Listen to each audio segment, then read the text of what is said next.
never just another collection. I mean, one gets very nervous. It's never essential.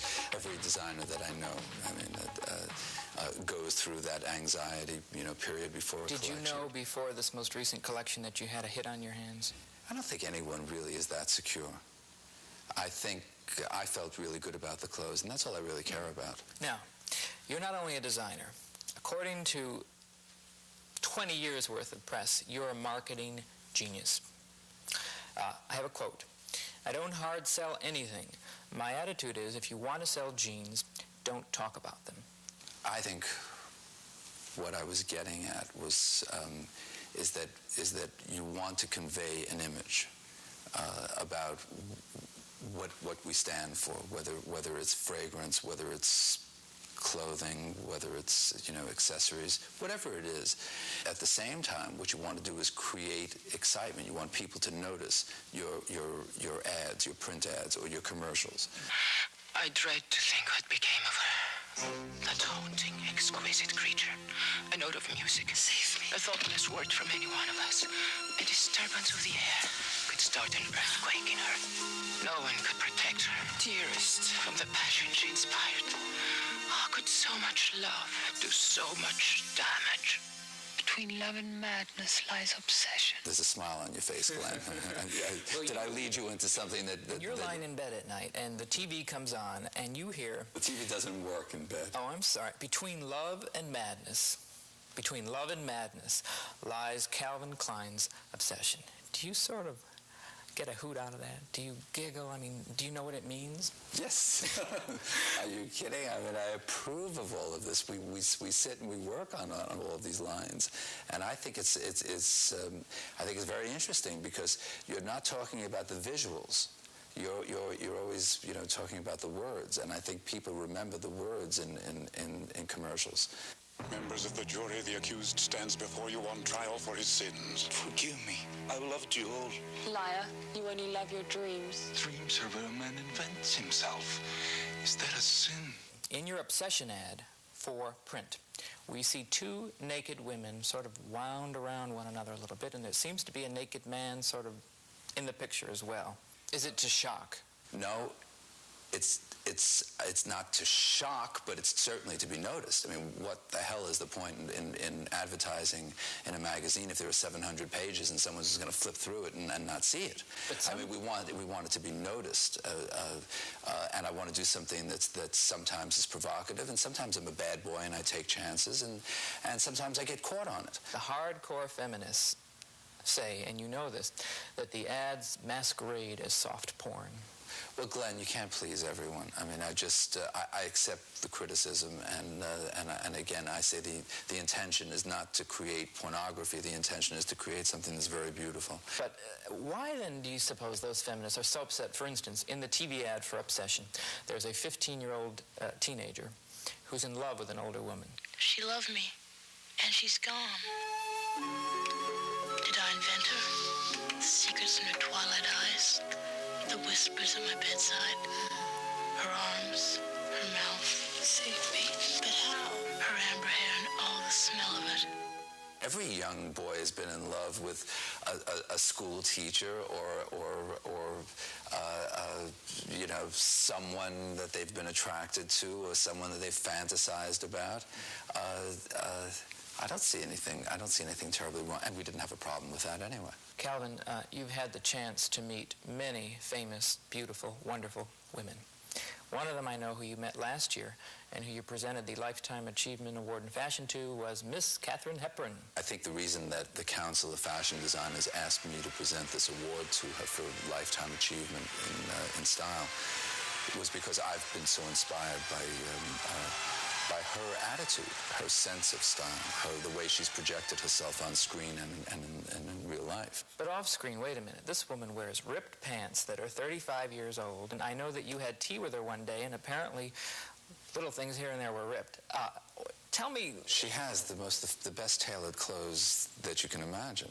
I mean, she loves the idea that they're ripped. I mean, so would anyone, with a lot of style, with like a rip here and there.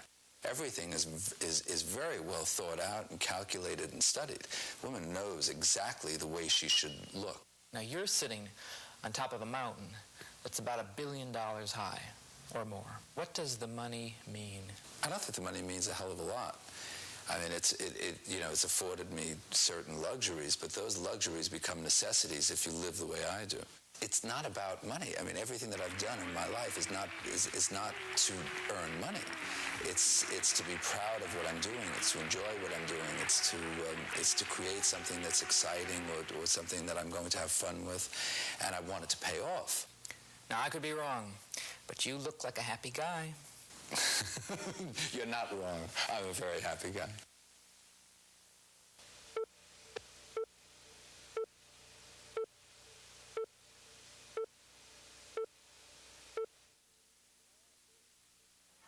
But in the next week, we'll be planning. But it's all of this. I mean, look at New York. I mean, that's... The view from the rooftop of Calvin Klein's $3 million penthouse can't be beat, and one can begin to understand the kind of success he's enjoyed.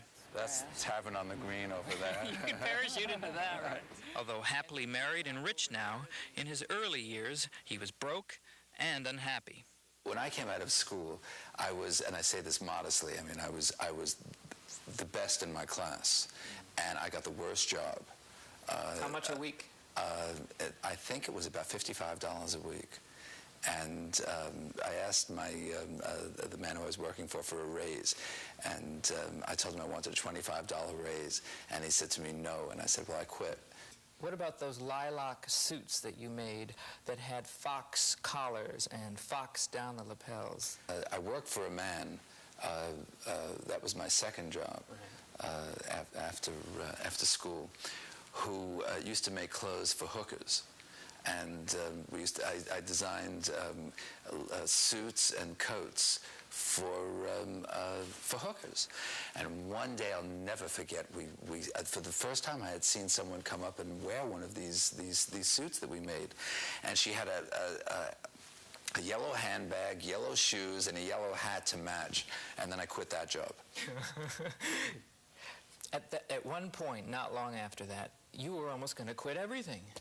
You were going to go into the supermarket business.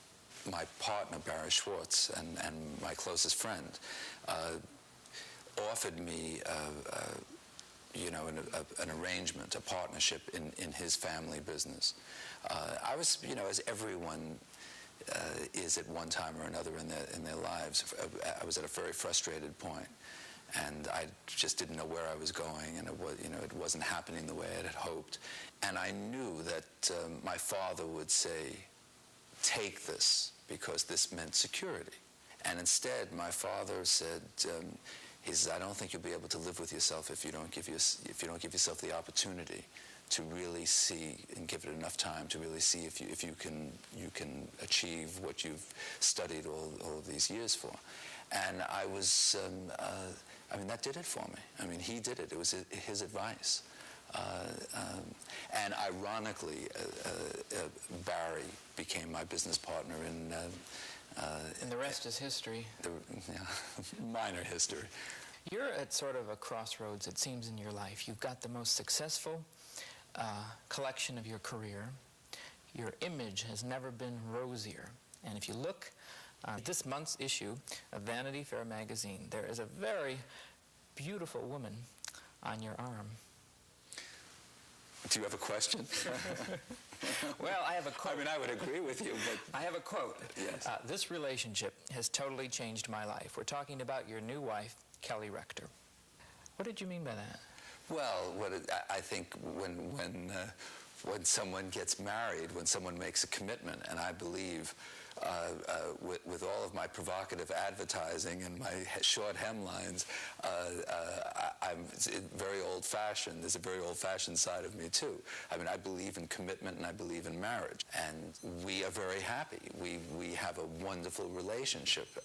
We're partners in experiencing a whole new life that couldn't be more thrilling. Kelly is a designer. She works in your studio. And how did this love begin? I mean, there are all kinds of beautiful women walking in and out of that place. I get close to everyone that I work with, and I used to get very jealous when she would talk about who she went out with the night before, and I would say, well, I think this one's not good for you, and I think that one's a bad influence, and I'd say, definitely keep away from that one, and you know, and then it just sort of developed, and I think I think a good relationship does take a long time. We talk about everything. We discuss everything. We discuss our ads. We discuss photography. We discuss clothes. I think Vanity Fair said it very well, partners in style. But let's not get confused. This is not going to become the Steve Lawrence and Edie Gourmet of fashion, is it? I certainly hope not. The best gift you've given her.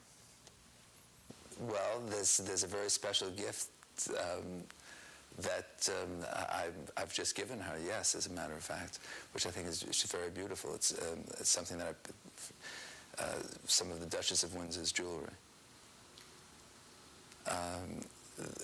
They're the pearls, and something that the Duchess made famous, the black and white pearl earrings, and the choker necklaces, and the pendant, and she hasn't worn them yet. I think they're really perfect. I mean, it's very beautiful, and I love seeing them on her. You love your wife. Very much.